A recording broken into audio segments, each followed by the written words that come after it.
cerebellum, it is much more extensive as it appears. So more than it appears, if you spread it, it almost occupies 50% of the cerebral hemisphere, 50% of the cerebrum. Okay, but it appears as if it is somewhat only 1/3 the size of cerebrum. Okay, so due to this extensive, very numerous fissures, and you are able to see in between these folds. Okay, and that because of that only it appears very small, but the surface area is actually very much extensive. Okay, so numerous fissures you come across both on the superior and the inferior surface.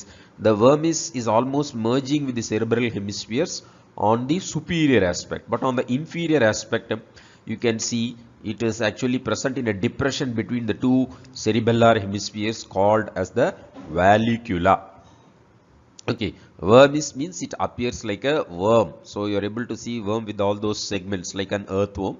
So that is why it is actually called as the vermis.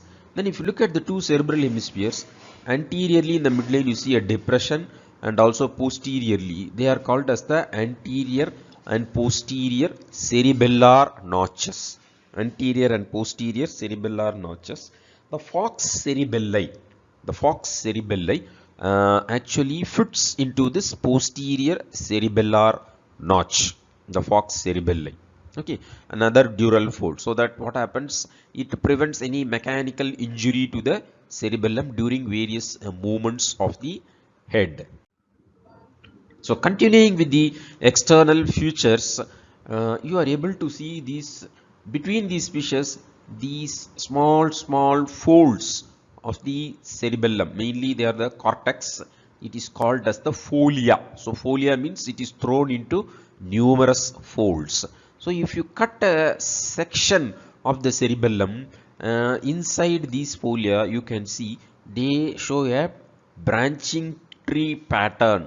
So like a branching tree pattern you are able to see that, and that is called as the arbor vitae.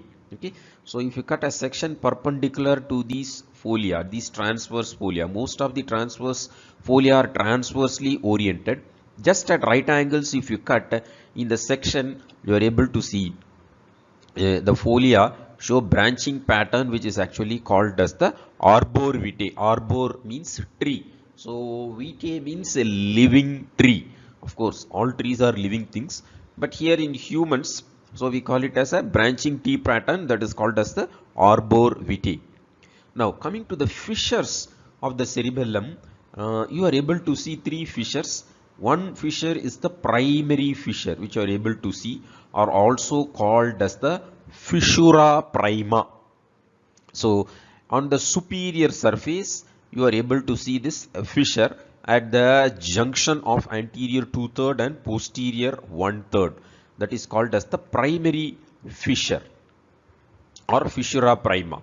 Then so that is the primary fissure you are able to see here.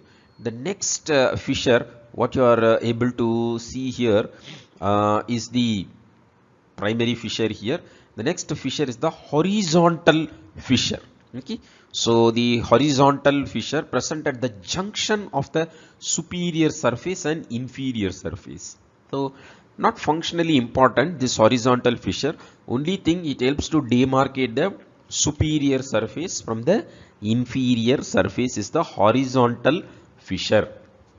Then one more fissure